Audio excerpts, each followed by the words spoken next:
자, 오늘은 복음으로 회복된 축복의 삶 그랬습니다.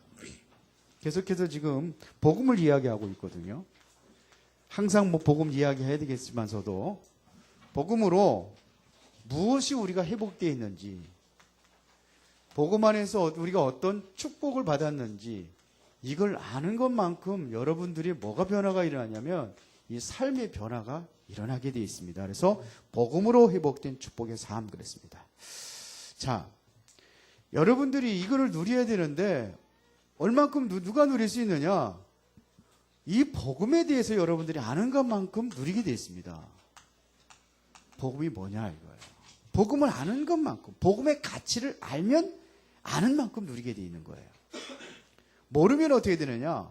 오히려 복음을 전하는 자에게 대적을 하고 핍박을 하고 복음을 발로 밟아버리는 그런 일들이 일어나죠. 그래서 마태복음 7장 6절에 보니까 거룩한 것을 개에게 주지 말며 너의 진주를 돼지 앞에 던지지 말라 그랬어요. 그들이 그것을 발로 밟고 돌이켜 너희를 찢어 상하게 할까 염려하라 그랬어요. 그냥 가치 있는 것은 아무나 주면 안 되죠. 그렇죠? 누가 10억 원짜리 수표를 5살짜리 아이에게 주겠습니까? 가치를 아는 사람한테 줘야 되죠. 그렇지 않겠습니까? 그러니까 이게 아무것도 아닌 것이라. 복음을 알면 누리는데 복음을 모르면 이게 아무것도 아닌 것이 되는 거예요. 자, 그러면 이 복음에 어떠한 비밀이 있는지 우리가 알아야 됩니다.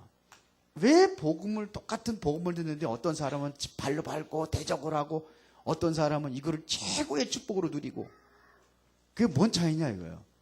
비밀이라는 것은 아무나 아는 게 아니거든요. 복음을 똑같이 들었는데도 불구하고 어떤 사람은 누리고 어떤 사람은 그걸 대적을 하고 왜 그러냐? 비밀이라 그래요.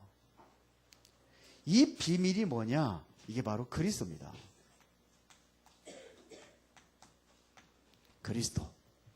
그래서 로마서 1장 2절 4절에 보니까는 이 복음은 선지자로부터 미리 약속되어 있다 그랬습니다. 약속대로 오셔야 되는 겁니다. 그리고 육으로는 다윗의 혈통을 통해서 와야 된다 이거예요. 왕권을 가지고 와야 된다 이거거든요. 그 다음에 성결의 영으로는 죄가 없어야 돼요. 그리고 죄 없다는 증거로 죽으시고 부활하셔야 돼요. 그게 누구냐 이거야. 그게 곧 예수 그리스도다 그랬습니다. 바울은 이 그리스도 안에는 모든 것이 다 들어있다는 얘기입니다. 감추어져 있다 그랬습니다. 그래서 골로새서 2장 2절에 보니까 그리스도 안에는 지혜와 지식과 모든 보화가 감추어져 있느니라. 이거를 발견한 사람은 소중하고 귀하고 이렇게 여기지만 이것을 발견하지 못하는 그리스도가 뭔데? 이렇게 되는 거예요. 오히려 핍박하고 대적한다니까요. 알아야 돼요. 아는 것만큼 누리게 돼 있습니다. 그런데 이 실체를 본 사람들이 있어요. 그리스도를 본 사람들이 있습니다. 이게 보니까요. 완전히 달라지는 거죠. 얼마나 달라졌느냐. 초대교회 성도들이 이거를 본 거예요. 이거를 보니까 어떻게 됐습니까? 완전히 인생의 변화가 일어났습니다. 무엇이 소중하고 무엇이 덜 소중한지 이걸 알았어요. 그래서 여기에 완전히 생명을 걸어버렸습니다. 실제로 체험을 한 거예요. 마가다락방에 모여서 이들이 오로지 기도에 힘썼더니 이들에게 더 큰 역사가 일어난 거예요. 그렇죠? 엄청난 역사가 일어난 겁니다. 자, 구약에는요. 그림자만 봐도 역사가 일어났어요. 그렇죠? 창세기 3장 15절 여인의 후손이 와서 뱀의 머리를 상하게 할 것이다. 이거를 붙잡은 자가 누굽니까? 요셉입니다. 그때 요셉에게 형통한 자가 되어서 하나님께서 어디를 가든지 축복하는 거예요. 아직 안 오셨는데. 이 그림자를 붙잡은 게 노아예요. 노아가 이 방주, 그 풍랑과 엄청난 그 홍수 시대를 만났는데 노아 가족은 살았어요. 그렇죠? 모세가 이걸 붙잡은 거예요. 이거를 보고 그림자만 봤는데도 하나의 약속만 붙잡았는데도 이스라엘 백성들이 애굽에서 400년 동안 노예 생활하는데 그들까지 완전히 해방시킨 역사가 일어났어요. 이게 복음이요. 이거를 본 겁니다. 이스라엘 백성들이 바벨론의 포로가 됐을 때에 어떻게 됩니까? 바벨론 포로에서 해방되는 역사가 일어났어요. 그렇죠? 어떤 겁니까? 이사야 7장 14절 그림자만 보죠. 그런데 이거를 실체를 본 자들이 있다는 얘기입니다. 그게 누구냐 이거예요. 초대교회 성도들입니다. 실제적으로 뭐냐면 체험했단 말입니다. 마가다라 방에서 이것을 체험했을 때 그들에게 일어난 역사가 뭐냐? 성령이 강한 바람과 같이 불의 혀같이 갈라진 역사가 일어났어요. 완전히 뒤집어져 버린 거예요. 그 역사가 일어난 이후에 집에 있든지 성전에 있든지 오로지 예수가 그리스도라고 증거하기 시작하는 거 있죠. 어디까지 증거하느냐? 죽음의 위기가 왔는데 핍박하고 모든 사람 잡아다 죽이는 시대인데 그리스도 말하지 말라고 하는데 모든 사람들의 보는 앞에서 예수 그리스도를 증거하는 거죠. 이게 사도행전 3장 아닙니까? 안진뱅이가 일어나고 이런 역사가 일어났어요. 뭐예요? 그리스도 얘기했더니 본 자들이에요. 체험한 자들이에요. 지금도 동일한 역사는 일어나게 될 줄 믿습니다. 왜? 복음은 변질되는 게 아니에요. 그래서 진리라고 하는 겁니다. 하나님은 어제나 오늘이나 영원토록 동일하신 분입니다. 그 안에는 이때 이렇다면은 지금도 더 큰 역사가 일어날 수 있습니다. 왜 그러냐? 복음은 날마다 새롭고 날마다 풍성한 것이 바로 이게 복음입니다. 새롭고 풍성한 거예요.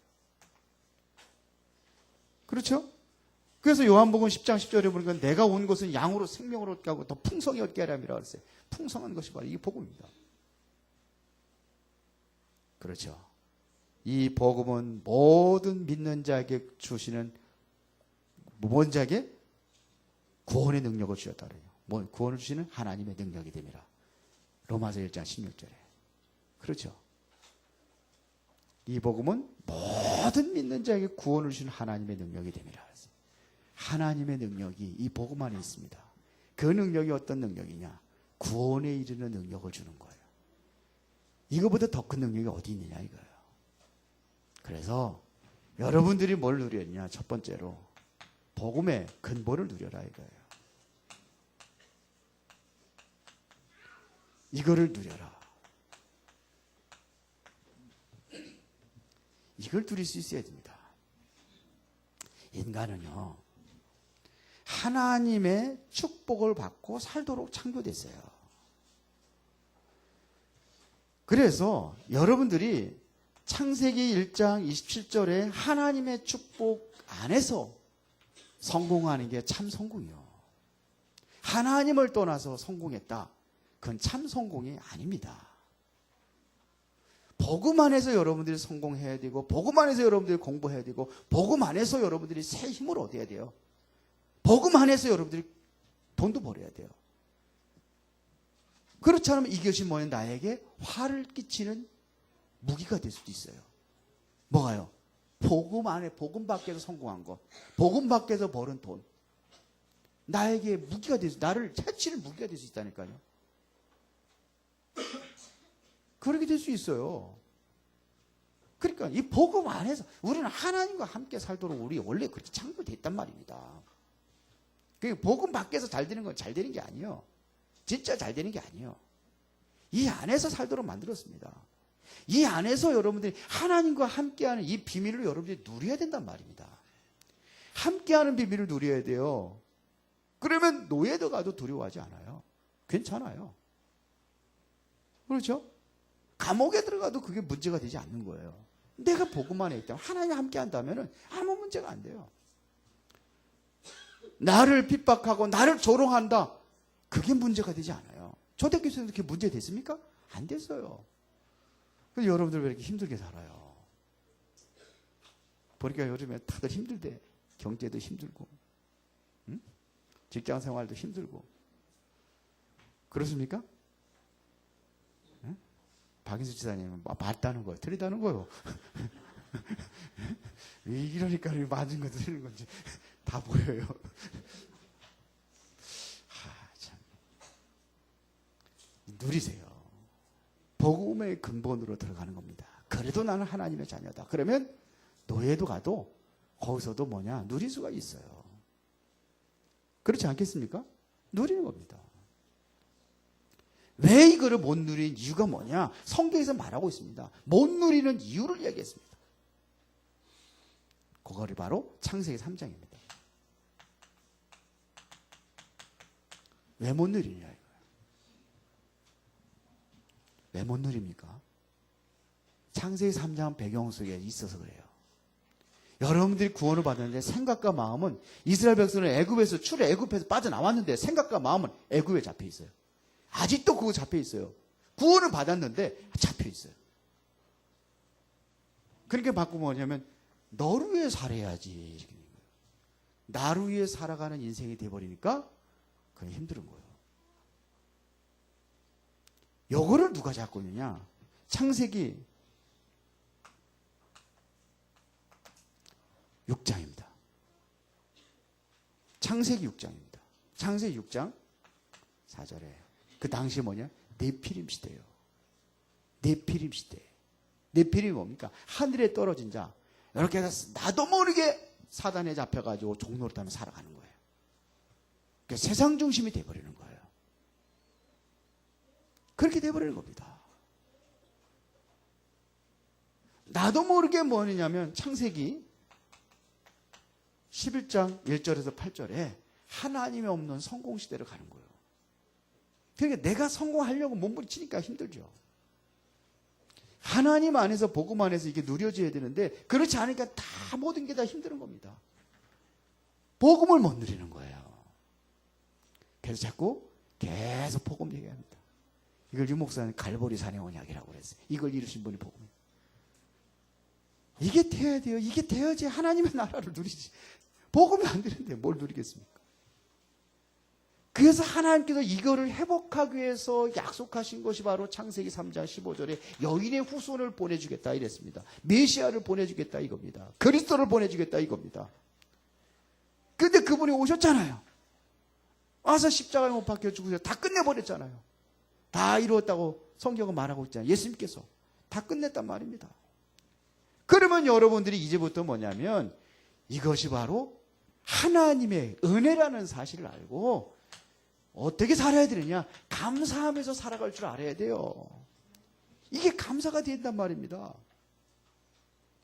오늘 본문에 보니까 그리스도의 십자가에서 모든 죄와 저주를 다 해방했다는 얘기입니다.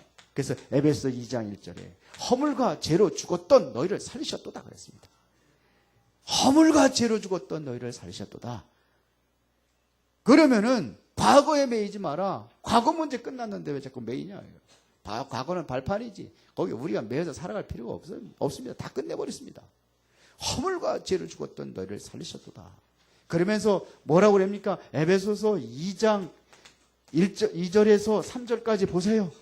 자, 전에는 우리도 그때 너희는 그 가운데 행하여 이 세상 풍조를 따르고 공중의 요새자를 따랐으니 곧 지금 불순종이 가득한데 역사한 영이라. 사단의 영에 잡혀가지고 살아가고 있다는 겁니다. 그러면서 전에는 우리도 다 그 가운데서 우리 육체의 욕심을 따라 지내며 육체의 마음이 원하는 것을 하여 다른 가지 본질상 진노의 자녀였더니. 그러니까 뭐냐. 자꾸 이 사탄의 장악이 돼가지고 여기에 만약 이거의 진노 아래에 있는 겁니다. 이렇게 살아가는 거예요. 그런데 이걸 해결했단 말입니다. 십자가에서 이걸 해결한 거예요. 운명과 48제에서 우리를 완전히 해방했다는 얘기입니다. 그렇죠?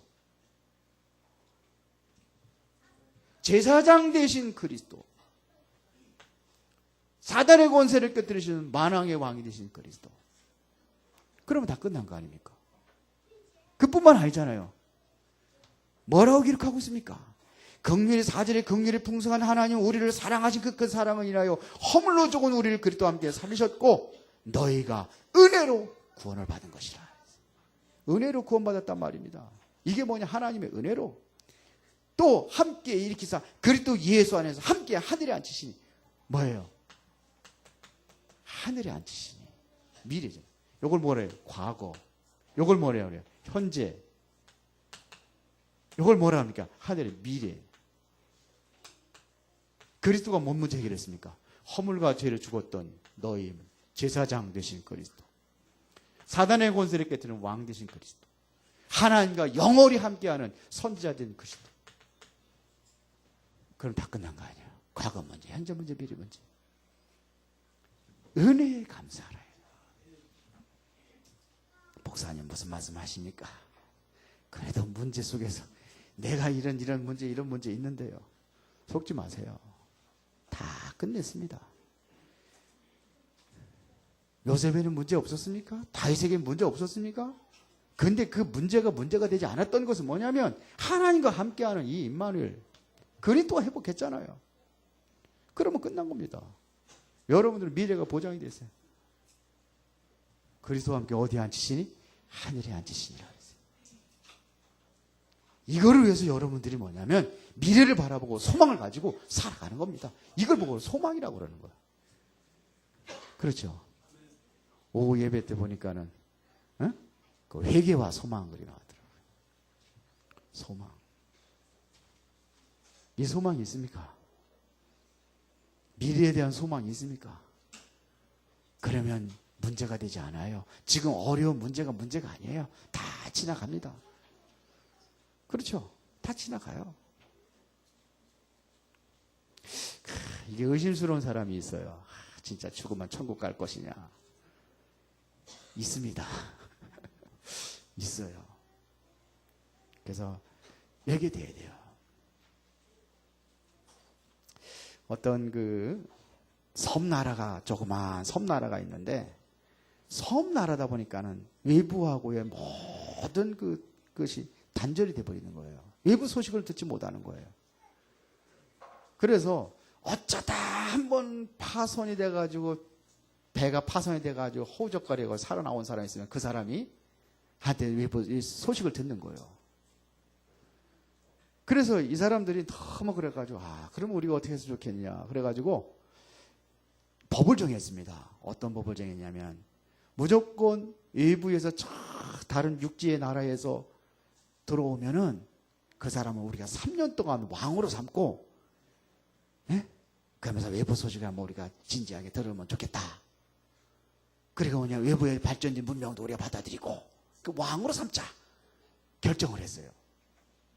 근데 어떤 사람이 항해를 하다가 풍랑을 만나가지고 배가 완전히 파손이 됐어요.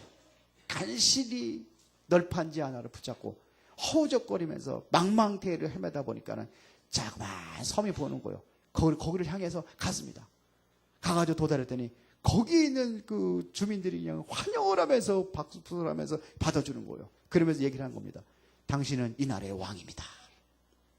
우리나라 법이 그렇게 됐으니까. 그러나 3년 동안 왕이 되고 3년이 지나면 당신이 타고 왔던 널판지를 타고 당신은 다시 돌아가야 됩니다. 그랬어요.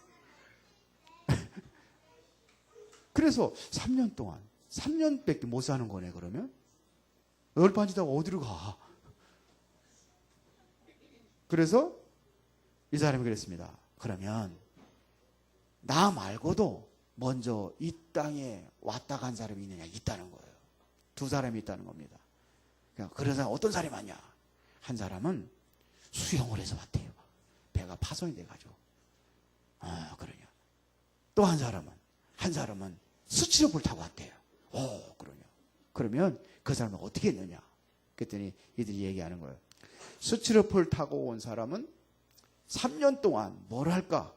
그 사람이 고민해가지고 나를 위하여 멋있는 집 내가 세상에서 너무나 가난하게 해서 집 없이 살아가지고 그게 한이 돼가지고 멋있는 집에서 한번 3년 동안에 대해서 살아보고 싶다 그래가지고 그냥 저 푸른 초원에 바라보는 것에 높은 곳에다가 그림 같은 집을 짓고 3년 동안 잘 살다가 결국은 어디로 가야 돼요? 다시 스치로폴 타고 돌아가는 거예요. 스치로폴 타고 가다가 얼마 안 가서 빠져 죽었대요.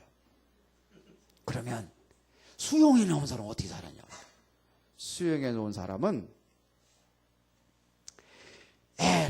날 먹는 귀신도 때깔이 좋다고 맛있는 거 이 위에서 제일 맛있는 걸 다 가져와라. 그래가지고 그냥 생선도 고기도 과일도 실컷 먹다 보니까는 살이 디릭디릭 쪄가지고 3년 있다가 수영에다가 가야 되는데 얼마 못 가가지고 빠져 죽었대요. 그래서 그러냐? 그러면 나는 어떻게 했으면 좋을까? 고민하다가 그래. 그러면 나를 이 섬을 한번 구경시켜줘라. 내가 어떻게 정치를 펴야 될지 좀 알아야 되겠다. 그래 도로로 돌아다니면서 보니까 참 멀리 보니까는 섬 하나가 보이는 거예요. 그래 저 섬은 무슨 섬이냐 그랬더니 저 섬은 사람이 살 수 없는 무인도입니다. 그랬더니 이 사람이 그랬답니다. 그래 좋다. 그러면 지금부터 3년 동안 저 무인도로 가다가 사람이 살 수 있도록 만들어라. 그래서 밭을 일구고 과일나무도 심고 꽃도 심고, 예? 그리고 멋있는 집도 짓고 3년 동안 그렇게 한 거예요. 3년이 지난 후에 이제는 거기에 주민들이 널판지를 내주면서 당신이 타고 온 거니까 이걸 타고 돌아가세요. 그랬대요. 이 사람 어디로 갔겠습니까? 예? 무인도가 이제 사람 사는 곳이 됐으니까 거기 널판지 타고 헤엄쳐가지고 거기가 잘 살았답니다. 소망이 있는 사람은요 달라요. 하는 일이 달라요. 여러분들은 이 소망이 있습니까? 이 소망 있는 사람이 뭘 할 수 있느냐? 이제는 복음을 위한 헌신의 삶을 살게 됐습니다. 이게 힘들지 않아요. 어렵지 않아요. 여기서 무인도를 읽어가지고 사람이 살 수 있도록 만들어 놓은 그 사람은 3년 동안 그것이 힘들지 않아요. 그렇죠? 이게 없는 사람은 헌신할 수가 없어요. 그러니까 헌신하면서도 맨날 원망하고 불평하고 왜 나만 일하느냐고 이렇게 하는 거예요. 예, 이게 하나님의 상급이 있다고 믿으면은 다른 사람 안 하는 거 감사합니다 하면 하죠. 그렇지 않겠습니까? 여기에 감사하라 이거예요. 우리는 과거 문제, 현재 문제, 미래 문제 모든 문제 해결되어 있습니다. 그뿐이 아닙니다. 2장 몇 절이에요? 7절입니다. 이는 그리스도 예수 안에서 우리에게 자비하심으로써 그 은혜의 지극히 풍성함을 오는 여러 세대에 나타내라 하십니다. 은혜가 뭐냐면 여러 세대, 이게 뭐예요? 후대까지 하나님께 축복할 약속하셨습니다. 그렇죠. 출애굽기 20장 6절에 보세요. 천대까지 복을 받는다고 되어 있습니다. 하나님을 사랑하는 자는 모든 문제 해결, 이보다 더 큰 은혜가 어디 있겠습니까? 그럼에도 불구하고 늘 불평하는 자들은 끝없이 불평을 합니다. 이스라엘 백성들이 끝없이 불평을 합니다. 구원받았는데도 불구하고 출애굽의 역사의 기적을 체험하고 나왔는데도 불구하고 그들은 늘 불평불만하는 거예요. 그러니까 하나님께서 뭐라 그러냐? 너같이 행복한 사람이 어디 있다고 그렇게 불평불만하느냐 이렇게 얘기했잖아요. 너같이 구원 얻은 백성이 누구냐 이거예요. 그가 너희 끝까지 도와주지 않았느냐 이거예요. 너희들의 방패대로 내가 하지 않았느냐. 아멜렉 군사가 쳐들어올 때 전쟁에서 막아주고 필요할 때 만나도 내려주고 메추라기 내려주고 반석에서 물을 나게 했고 그래서 살게 하지 않았느냐 이거. 그러니까요 감사가 없어요.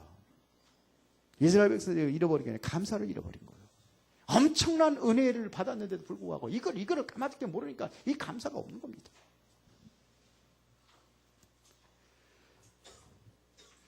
어떤 쌍둥이를 가진 엄마가 있었습니다. 그런데 이 아들이요, 하나는 언제나 희망으로 가득한 낙관론자였어요. 가끔가다 얘기하자면 모든 일이 잘 될 거야. 이런 낙관론자. 그런데 한 아이는 늘 슬프고 절망적이고 비관적인 사람이었어요. 비관적인 그런 생각을 가지고 있는 거예요. 그래서 부모는 늘 걱정입니다. 늘 걱정하다가 하루는 정신과 의사를 찾아갔다고 합니다. 그래서 의사가 이런 제안을 했대요. 성격의 균형을 위해서 다음번 생일날 각각 다른 방에 놓고 그리고 선물을 열어보도록 하세요. 그래서 이 늘 비관적인 아이에게는 당신이 할 수 있는 최고의 선물을 이 아이에게 해주세요. 그랬어요. 그리고 늘 낙관적인 아이에게는 그 선물 상자에다가 거름을 갖다 잔뜩 집어넣어가지고 주라고 그랬대요. 그래서 그 아이의 이제는 생일에 아이의 딱 각각 다른 방에다가 선물해가지고 포장을 해서 준 거예요. 그래서 늘 비관적인 아이에게 그 방에다 딱 가서 얘기를 이제 네 방에 가서 풀어봐라. 그래서 방에다 같이 가서 딱 가서 이렇게 해서 뭐 어떻게 하나 봤더니 이 아이는 그래도 불평불만하더래요. 왜 컴퓨터 색깔이 이런 색깔이냐고라고. 아, 이 게임은 재미없는 게임이라고 라고. 왜 장난감을 사줬는데 왜 우리 친구는 아주 멋있고 큰 자동차를 하는데 나는 왜 이 쬐끄맣고 이런 거 사줬냐고 그러더래요. 엄마는 최대한을 해줬는데 컴퓨터도 최고 걸 해주고 그랬는데. 아, 그렇구나. 그래서 이제는 뭐냐? 이제는 늘 낙관적으로 사는 아이, 그 아이의 방에 가서 다 문을 열어보니까 이 아이는 너무 좋아하더래요. 거름더미에 앉아서 너무 좋아하더래요. 그거를 날리면서 엄마 아빠 날 놀리지 마세요. 이렇게 많은 거름이 있으니까 이제는 당나귀도 줄 거 아니에요 그러더래요. 뭔 소리인지 못 알아듣는. 그러니까 비관적인 애들은 아무리 좋은 것 같아도 원망불평한 사람 항상 아무리 좋은 것 같아도 원망불평한 거고, 예? 감사하는 사람에게는요 모든 것이 다 감사한 거라. 여러분들 어떻게 생각하십니까? 모든 것이 다 감사하십니까? 바울은 뭐라고 고백했는지 아세요? 빌립보서 4장 12절에 보니까 나는 비천해도 괜찮고 풍부해도 괜찮고 배불러도 괜찮고 배고파도 괜찮고, 예? 그랬습니다. 궁핍해도 괜찮고 나는 일체의 비결을 배웠노라. 나는 뭐를 가지고 있으니? 이 복음을 가지고 있으니 너무 행복하고 감사하다. 바울이 감옥 밖에 있는 사람에게, 감옥 안에 있는 사람이 뭐냐면 감사하라 그랬다니까요. 그랬습니다. 은혜를 생각하면서 여러분들이 감사하는 삶을 사시기를 바랍니다. 자, 이런 사람이 복음을 위해서 헌신할 수 있다 이겁니다. 이드로 같은 사람은 뭐를 받느냐? 뭐에 헌신할 것을 알아요. 그게 뭐냐? 하나님의 절대 목표입니다. 이거를 보고 헌신하는 거예요. 이드로 보세요. 이드로 모세를 그것도 도망자, 아무것도 없잖아요. 그를 나의 사유로 삼았어요. 거기에 뭐냐? 이들은 본 게 있어요. 하나님의 절대 목표. 어쩌면은 이 사람 잘못 도와주면 내가 생명의 위기를 느낄 수도 있어요. 근데 그를 도와준 거예요. 자기 사위로 삼았어요. 그렇죠. 기생 라합은 정탐꾼, 아니 이게 간첩을 적을 갖다가 도와준 거예요. 이거를 본 겁니다.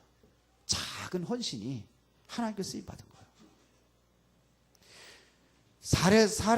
사렙다 과부는 엘리야가 쫓기고 정말 굶주려가 다 흉년이 들어가지고 먹을 것이 없는데 자기의 먹을 건 마지막 먹고 죽으려고 했던 것을 밀가루에다가 빵을 막 구워가지고 그러고서 엘리야를 대접을 했어요.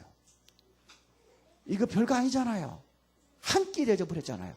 그 작은 헌신이 하나님께서는 뭐냐면 이에게 엄청난 축복과 은혜를 주신 거예요. 평생 동안 뭐예요? 죽을 때까지 밀가루 통에 밀가루 떨어지지 아니하고 기름통에 기름 떨어지지 않도록 이렇게 축복받았어요. 오바댜 같은 사람은 아합이라는 왕이 선지자들을 다 죽이는 시대에 어떻게 합니까? 선지자들 100명을 50명씩 숨겨놓고 그들을 먹고 살렸다니까요. 이게 헌신이란 말입니다. 절대 헌신. 바울 시대에는 어떻게 했느냐? 복음 전하는 전도자를 위해서 완전히 보호자가 된 사람들이 있습니다. 베베 같은 사람, 보호자. 그렇죠. 전도자를 위해서 동역자로 쓰임받은 사람이 있습니다. 이게 뭐냐? 브리스게 아굴라. 그 다음에 내가 벌은 모든 것 가지고 전도자를 위한 식주인 노릇한 사람이 있습니다. 가이오 같은 사람. 뭐를 받느냐? 하나님의 절대 목표를 본 거예요. 그러면 뭐 할 수 있냐? 헌신할 수 있는 거예요. 이때 드디어 하나님이 어떤 역사를 일으키는지 아십니까? 로마서 16장 17절에 보니까는 사단이 발 앞에 무릎을 꿇게 했을 거예요. 사탄이 완전히 무릎을 꿇는단 말입니다. 이게 뭔 소리인지 알아들어요? 무릎을 꿇는다는 것이. 릅자가 피읍이죠. 사탄이 무릎을 꿇는 거예요. 제가 먼저 있던 교회에는 귀신을 참 잘 쫓아요. 아니, 병든 사람이 귀신 금방 나, 진짜로. 근데 왜냐? 맨날 저녁마다 귀신 쫓았어요. 왜? 또 들어오니까. 그런데 무릎을 꿇었다는 완전히 항복했다는 얘기입니다. 그러면 더 이상 뭐 역사하지 않겠죠. 김정은이가 왜 자꾸 이렇게 위협을 하고 MLA 침공하고 그러는지 아십니까? 왜 그래요? 무릎을 꿇지 않아서 그래요. 그래서 우리가 보복한다 이렇게 하니까 좀 잠잠하다가 또 오라고. 살아있어서 그래요. 그런데 김정은이 완전히 항복하고 두 손 들었다. 그러면 끝나는 거예요. 사탄이 발 앞에 무릎을 꿇을 것이다. 정말 여러분들이 정말 복음을 진정으로 알고 누리고 은혜에 감사하면서 하나님을 위해서 헌신한다면은 사탄의 발 앞에 무릎을 꿇는 거예요. 맞습니까? 이때부터 여러분들의 영세전의 문제가 해결되기 시작합니다. 오래된 문제, 이게 해결되는 거예요. 성경이 말하는 겁니다. 이것이 뭐냐? 잠시 있는 것이 아닙니다. 영원한 축복으로, 영원한 영광의 축복으로 여러분들에게 오게 될 줄을 믿습니다. 이게 복음이요.